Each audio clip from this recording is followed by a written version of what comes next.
하나님의 은혜와 평강이 여러분의 삶과 또 여러분의 가정에 늘 언제나 함께 하시기를 간절히 주님의 이름으로 축원합니다. 우리는 지금 아주 중요한 말씀을 나누고 있습니다.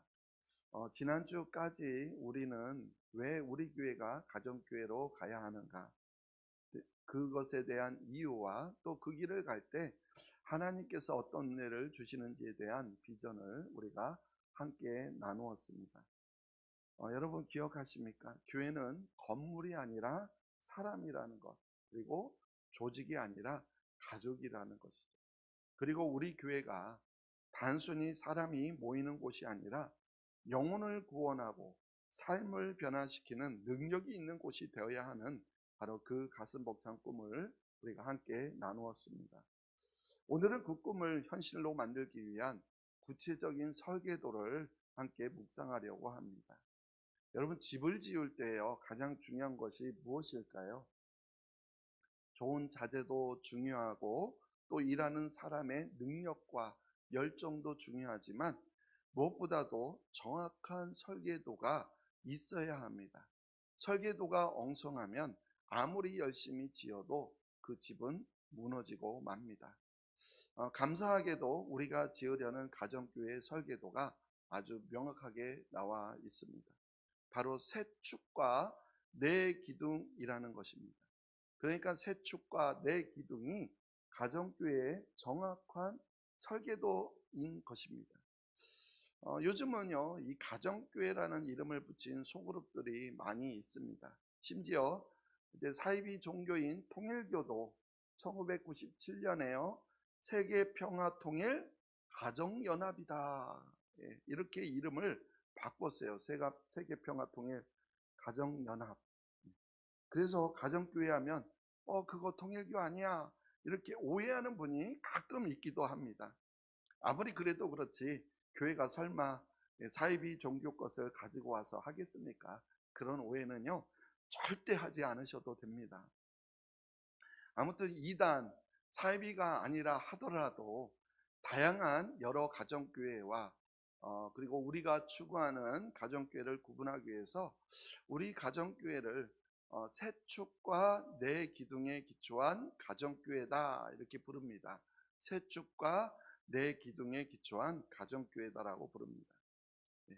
그렇다면 우리가 이 세 축과 네 기둥이 무엇인지 우리가 잘 알고 있는 것이, 바로 아는 것이 정말 중요한 것 아닐까요?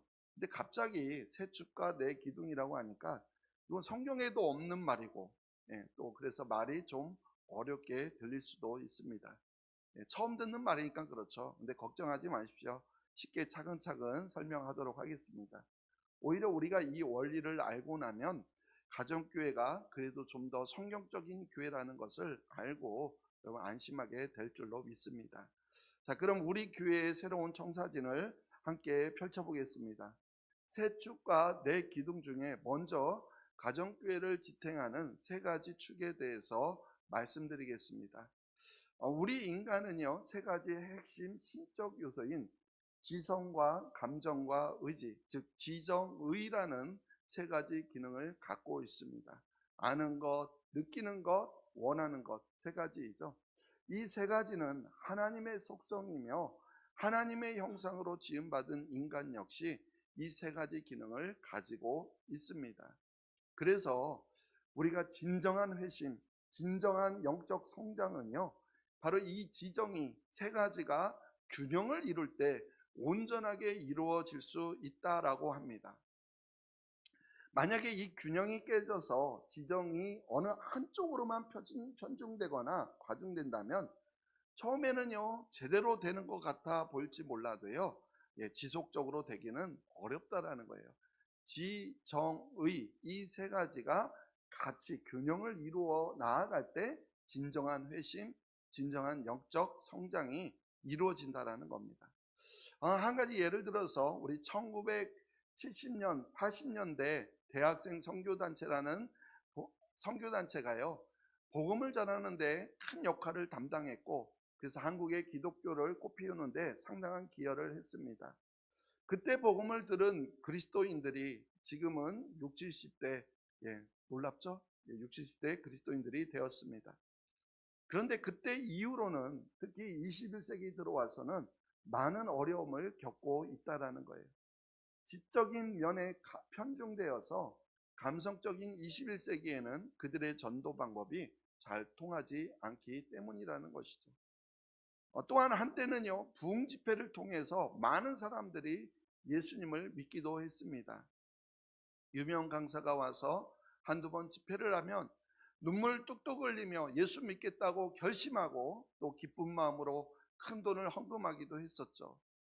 그런 부흥 집회는 감동을 주는 설교 또 공감을 느끼게 하는 간증을 통해서 정적인 면으로 접근을 한 것이죠. 감정적인 면이죠. 그때 복음을 듣는 우리 기독교인들, 그리스도인들이 마찬가지로 지금 60, 70대 그리스도인들로서 아직까지도 우리 교회의 중추적인 역할을 하고 있을 뿐만이 아니라 지금도요, 교회 구성원들의 대부분을 이루고 있어요. 그렇죠? 여러분들 중에 우리 어르신들 대부분이 그 당시에 부흥회를 통해서 은혜를 받으셨던 분들이라는 거예요. 자, 그런데 지금 구성원이 아직도 그분들이 대부분이 이루고 있다라는 것, 이 말을 바꿔서 말하면 그 이후로는 변화가 없다라는 뜻이기도 합니다. 마찬가지로 요즘에는 부흥회를 통해서 예수 믿는 사람이 거의 일어나지 않습니다. 바로 인간의 정적인 부분에 치우쳐 있기 때문이라는 것이죠. 결국 진정한 회심과 영적 성장을 위해서는 지정의가 골고루 건드려져야 한다는 겁니다. 바로 가정교회는요, 우리 인간이 가진 이 지정의를 균형 있게 만족시켜서 온전한 회심과 영적 성장을 가능하게 한다는 겁니다. 그림에서도 볼 수 있듯이요, 이 그림은 가정교회 로고입니다. 여기에 보면 지정의의 만족은 목장 모임과 그리고 주일 연합 예배와 상공부를 통해서 이루어지고 있음을 볼 수가 있습니다. 그리고 그것이 바로 세 개의 축이에요. 가정교회의 세 축입니다. 이것을 하나씩 살펴볼게요. 먼저 첫 번째 축은요, 목장입니다. 목장. 목장은 여러분의 가정에서 모이는 소그룹입니다. 그리고 이 목장의 핵심은요, 실천과 나눔입니다. 우리는 그동안 말씀을 많이 배웠습니다. 그런데 그 배운 대로 사는 것이 참으로 어렵습니다. 왜 그럴까요? 그 말씀을 연습할 장소가, 배운 말씀을 연습할 장소가 없었기 때문이에요. 바로 목장은 그 연습장입니다.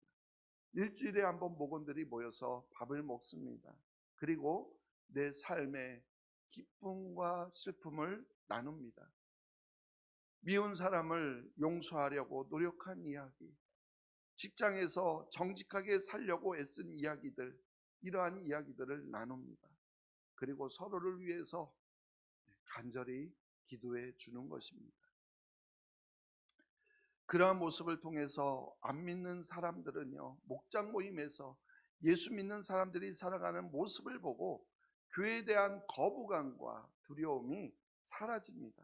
또 예수를 영접한 사람들은요, 그 목장을 이끌어가고 있는 목자와 목녀나 또 목원들이 그 목장을 섬기는 모습들을 보며 감동하여서 자신도 그렇게 섬김을 따라하면서 제자가 된다라는 겁니다. 이처럼 목장은요, 머리로만 아는 신앙이 가슴으로 내려오고 손발로 움직여지는 것, 그것이 바로 목장이라는 겁니다. 이러한 목장 모임은 지정의 중에서 바로 인간의 감정적인 부분을 만져주는 곳이죠. 자, 두 번째 축은요, 삶 공부입니다. 삶 공부. 목장에서 삶을 나누는 것은 참 좋습니다. 그런데 만약에 우리가 성경을 배우지 않고 모이기만 하면 어떻게 될까요? 자칫하면 목장이 세상적인 친목 모임이나 계모임처럼 변질될 수가 있다라는 거예요. 그리고 자기 경험만 이야기하다가 끝날 수 있습니다. 그래서 필요한 것이 삶 공부입니다. 이것은 체계적인 성경 공부 과정이에요. 생명의 삶, 새로운 삶, 이와 같은 과정들을 통해서 우리는 성경이 말하는 올바른 가치관을 배우게 되는 것입니다.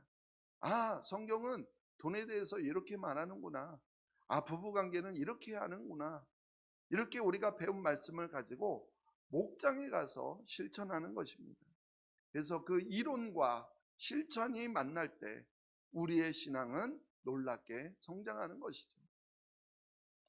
그리고 이러한 상공부는 지정의 중에서 바로 지적인 면을 만족시켜 주는 겁니다. 목장은 감성이고요. 그리고 상공부는 지성이고요. 자, 세 번째 축은요, 주일 연합 예배입니다. 목장에서 치열하게 VIP를 섬기고 또 삶의 현장에서 그리스도인으로 살려고 애를 쓰던 사람들이요, 주일날 교회로 모이는 것입니다. 이때의 예배는요, 축제가 됩니다. 일주일 동안 세상에서 영적 전쟁을 치르느라 지치고 상한 심령들이요, 주일 예배를 통해서 하나님의 위로하심을 받고 또 담임 목사의 설교를 통해서 다시 일어설 힘을 얻는 시간입니다. 그리고 모든 목장 식구들이 함께 모여드리는 이러한 주일 연합 예배는 하나님의 임재를 체험하며 하나님 앞에서 결단과 결심을 하게 만드는 바로 의지적인 면을 만족시켜 주는 것입니다. 바로 이것입니다. 지정의를 모두 터치하는 목장과 상공부와 주일 연합 예배, 바로 이 세 가지가 톱니바퀴처럼 맞물려 돌아갈 때 쉽게 흔들리지 않는 건강한 교회가 된다라는 겁니다. 가정교회를 통해서 전도가 잘 되는 이유도 바로 이 세 가지 축이 맞물려 잘 돌아가기 때문이라는 거예요.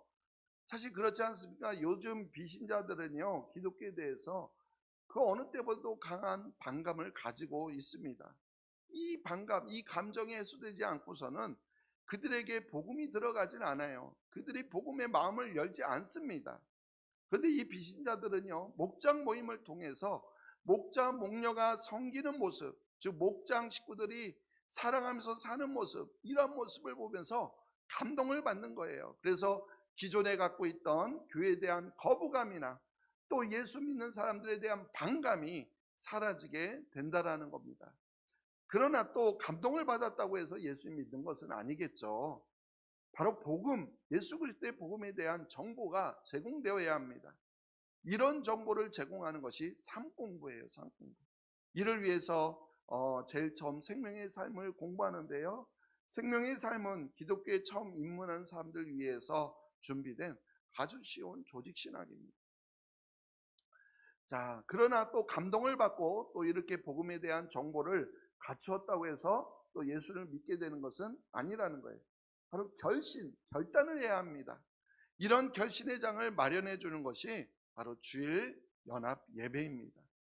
전체 목장에 함께 모여서 드리는 예배 가운데 하나님의 임재를 깊이 느끼면서 바로 예수님을 믿기로 결심하게 되는 것입니다. 이처럼 세 축은요, 전도도 잘 된다라는 거예요. 근데 사실 가정교회 이러한 세 축은요, 특별한 개념이 아니에요. 가정교회가 아니더라도 진정한 회심, 영적 성장을 이루기 위해서는요, 인간의 그 지정의가 균형 있게 건드려줘야 된다라고 그랬었죠. 그래서 감성을 건드려주는 속으로, 또 복음과 그리스도인의 삶에 관한 지적인 정보를 제공해주는 성경 공부, 또 헌신의 결단과 결심을 이루어내는 그런 의지적인 예배가 있어야 한다라는 거예요. 여러분, 한번 다리가 3개 달린 의자를 상상해 보십시오. 의자가 넘어지지 않고 튼튼하게 서 있으려면 어떻게 해야 할까요? 그 3개의 다리가 길이가 다 똑같아야 하고요, 또 간격이 균형을 이루어야만 의자가 넘어지지 않겠죠. 만약에 다리가 하나라도 짧거나 없다고 한다면 그 의자에 앉은 사람은 넘어지고 말 것입니다. 마찬가지 우리 신앙생활도요, 건강한 신앙생활을 위해서는 이 3가지 요소가 균형을 이루어야 한다는 겁니다. 이것이 바로 가정교회에서 세축이라는 목장과 상공부와 주일 연합예배가 연합예배인 것입니다. 그래서 우리 교회가 가정교회로 전환하면서 이처럼 목장과 상공부와 주일 연합예배라는 3가지 축이 균형을 잘 이루어가는 교회가 되기를 소망합니다. 자, 세 축이 우리 교회의 시스템이라고 한다면 이제 그 시스템을 움직이는 정신이 필요합니다. 이것이 바로 이제 세 축과 네 기둥의 네 기둥이에요. 그래서 이 네 가지 정신이 살아 있어야 진짜 가정교회입니다. 시스템만으로는 되지 않아요. 그래서 가정교회를 바치고 있는 이 네 가지 기둥, 이 정신은 가정교회의 핵심 가치이기도 합니다. 자, 이 네 가지 기둥은요, 첫 번째가 교회가 존재하는 목적이고요. 두 번째는 제자를 만드는 방법이고요. 셋째는 평신도와 목회자의 사역 분담이고요. 네 번째는 종의 리더십입니다. 바로 가정교회는 이 네 가지 기둥, 네 가지 가치, 핵심 가치, 네 가지 정신 위에 서 있다라는 거예요. 이 네 개의 기둥이 잘 세워져서 튼튼하게 잘 받쳐주고 있어야만 교회가 건강할 수 있다라는 겁니다. 그러므로 가정교회의 정신이며 핵심 가치인 이 네 기둥에 대해서 자세하게 살펴볼 텐데요. 근데 오늘은 시간 관계상 첫 번째 기둥에 대해서만 오늘 살펴보고 마치겠습니다. 첫 번째 기둥은 뭐냐면요. 뭐였죠? 교회의 존재 목적입니다. 교회의 존재 목적. 여러분, 교회가 왜 존재할까요? 또한 교회가 해야 할 가장 중요한 것은 무엇일까요? 한번 잘 생각해 보십시오. 우리가 예수 믿고 우리끼리 복받고 잘 살기 위해서일까요? 예수 믿는 우리끼리 잘 살다가 천국 가는 것일까요? 여러분, 이것은요, 개인적인 목적이 될 수는 있어도요, 교회의 존재 목적은 아니라는 것입니다. 그렇다면 교회가 해야 할 가장 중요한 것이 무엇일까요? 우리는 이에 대한 답을 성경에서 찾아야 됩니다. 바로 대사명이라고 부르고 있는 오늘 본문인 마태복음 28장 19절 20절에서 찾을 수가 있습니다. 우리 오늘 본문 같이 읽어볼게요. 그러므로 너희는 가서 모든 민족을 제자로 삼아 아버지와 아들과 성령의 이름으로 세례를 베풀고 내가 너에게 분부한 모든 것을 가르쳐 지키게 하라. 볼지어다 내가 세상 끝날까지 너희와 항상 함께 있으리라 하시니라. 아멘. 이 말씀은 예수님께서 승천하시기 전에 마지막으로 당부하신 말씀입니다. 유언과도 같은 말씀이라는 거예요. 여러분, 유언이 뭡니까? 생의 마지막 순간 떠나는 이가 남아있는 이들에게 꼭 지켜주기를 바라며 당부하는 것, 그것이 유언 아닙니까? 바로 예수님께서 유언으로 우리에게 마지막으로 당부하신 말씀이 이 말씀이라는 거예요. 자, 그런데 여기에서 가서와 제자를 삼아 세례를 베풀고 가르쳐 지게 하라, 바로 이 네 개 동사가 등장합니다. 자, 네 개의 동사가 등장하는데 네 개 동사가 뭐라고요? 가라와 제자를 삼아라, 세례를 베풀어라, 가르쳐 지키게 하라, 이렇게 네 개의 동사가 나와요. 근데 헬라어 원문을 보면 이 말씀은 세 개의 분사와 하나의 명령문으로 구성되어 있습니다. 색깔을 달리해서 여러분 아실 것 같아요. 가서와 세례를 베풀고와 가르쳐 지키게 하라는 분사이고, 바로 제자를 삼아가 명령형입니다. 즉 주님의 명령은 뭐라는 거예요? 제자를 삼으라는 거예요. 자, 그렇다면 교회가 존재하는 목적 무엇입니까? 바로 그거예요. 제자를 삼는 거예요. 뭐를 삼는 거예요? 제자를 삼는 게 교회의 존재의 목적입니다. 자, 그리고 예수님이 제자를 삼는 방법으로 제시한 것 세 가지, 가라와 세례를 주라와 가르치라, 이 세 가지가 예수님 제자를 삼는 방법으로 제시한 거예요. 바로 이 세 가지는 영혼 구원이라는 표현으로 집약될 수가 있습니다. 그래서 가정교회는 교회의 존재 목적을 영혼을 구원하여 제자를 삼는 것에 두고 있습니다. 비신자를 전도하여, 그게 끝이 아니에요. 영혼을 구원한 게 끝이 아니에요. 비신자를 전도하여서 그들을, 다른 비신자를 전도하는 뭐로 만드는 거예요? 제자로 만드는 거예요. 거기까지예요. 어떤 교회는 영혼 구원은 이루어지고 있으나 제자가 만들어지지 않습니다. 또 어떤 교회는 제자는 만들어지고 있으나 비신자 전도가 안 되는 교회도 있습니다. 근데 가정교회는요, 비신자를 전도해서 끝나는 것이 아니라 그들을 다시 제자로 만드는 것, 이것이 교회의 존재 목적으로 삼고 있습니다. 일반 교회에서는 이 교회의 존재 목적이 분명하지 않기 때문에 문제가 종종 생기곤 합니다. 예를 들어서 어떤 프로그램이나 행사를 계획할 때 교회의 존재 목적이 분명하지 않으니까 분명한 기준이 없게 되고요. 또한 분명한 기준이 없다 보니 토론이 논쟁이 되어버리곤 합니다. 결국은요, 누가 이겨요? 늘 그렇죠. 목소리 큰 사람이 이겨요. 그래서 목소리 큰 사람의 의견대로 되면서 반대 의견을 가진 사람들의 불만만 쌓이게 되는 것이죠.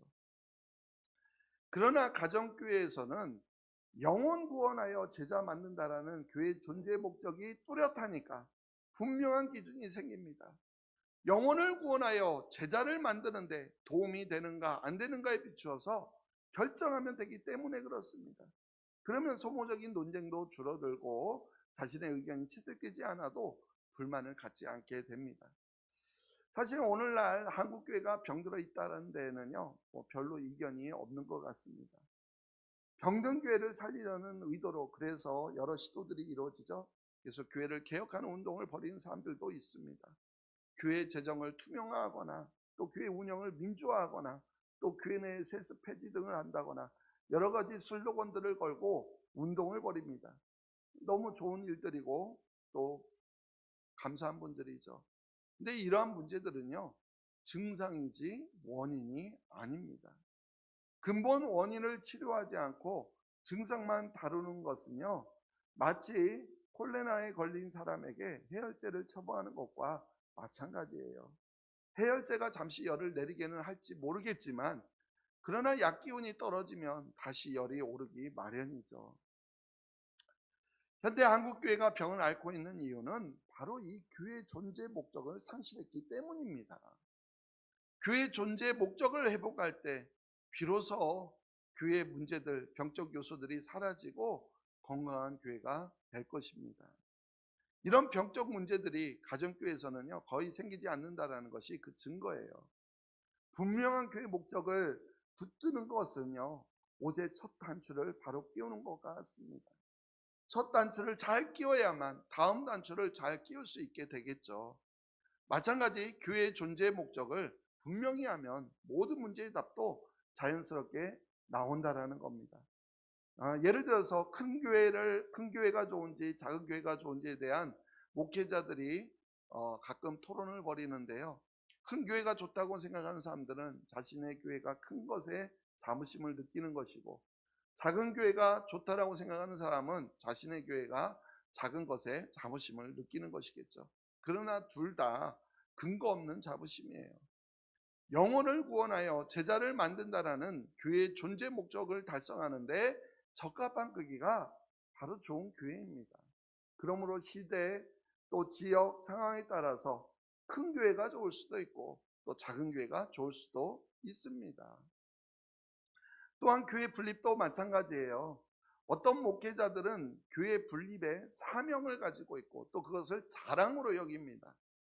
그러나 교회 분립 자체에 가치가 있는 것은 아니죠. 분립하는 것이 영혼 구원하여 제자를 만드는데 도움이 되느냐 안 되느냐에 비추어 보아야 합니다.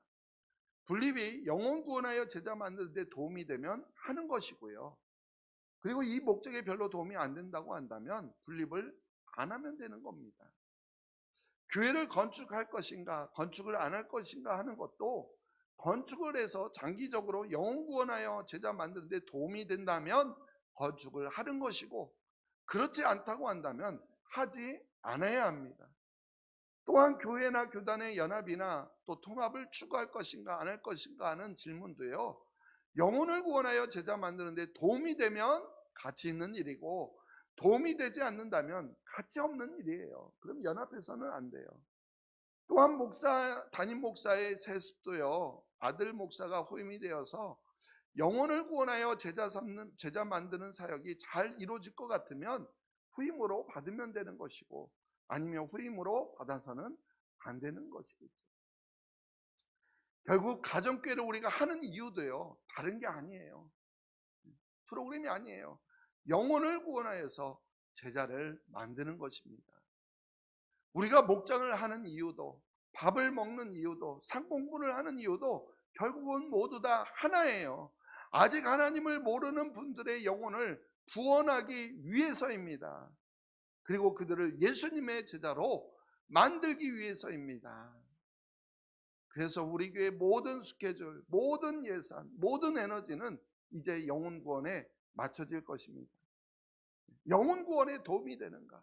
영혼을 구원하는 데 도움이 되는가? 바로 이것이 우리의 모든 판단 기준이 될 것입니다. 이처럼 가정교회 내 기둥 중에서 가장 중요한 첫 번째 기둥은 교회의 존재의 목적입니다. 교회의 존재의 목적을 분명히 할 때 교회가 건강해지는 것입니다. 이제 말씀을 맺으려고 합니다. 오늘 우리는 가정교회의 설계도인 세 축과 네 기둥 중 일부를 살펴보았습니다. 특히 네 기둥 중 그 첫 번째 기둥, 즉 교회의 존재의 목적이 얼마나 중요한지를 우리가 함께 확인했습니다. 예수님의 마지막 유언은요 분명합니다. 가서 제자를 삼으라는 거예요. 우리는 지금 그 부르심 앞에 서 있습니다. 우리 교회의 모든 모임, 모든 예산, 모든 에너지가 이제는 한 방향을 향해야 될 줄로 믿습니다. 아직 하나님을 모르는 우리의 이웃, 우리의 가족, 우리의 비아피를 향해야 될 줄로 믿습니다. 여러분, 이제 우리가 그 첫 단추를 바로 끼울 때입니다. 교회의 존재의 목적을 분명히 붙드는 것, 바로 그것이 성경적인 교회로 가는 첫걸음인 줄로 믿습니다.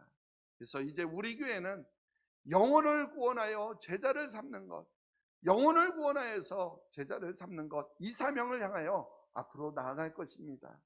이 사명에 우리 모두가 함께 동참하시기를 간절히 축원합니다. 아멘. 하나님 아버지 감사합니다.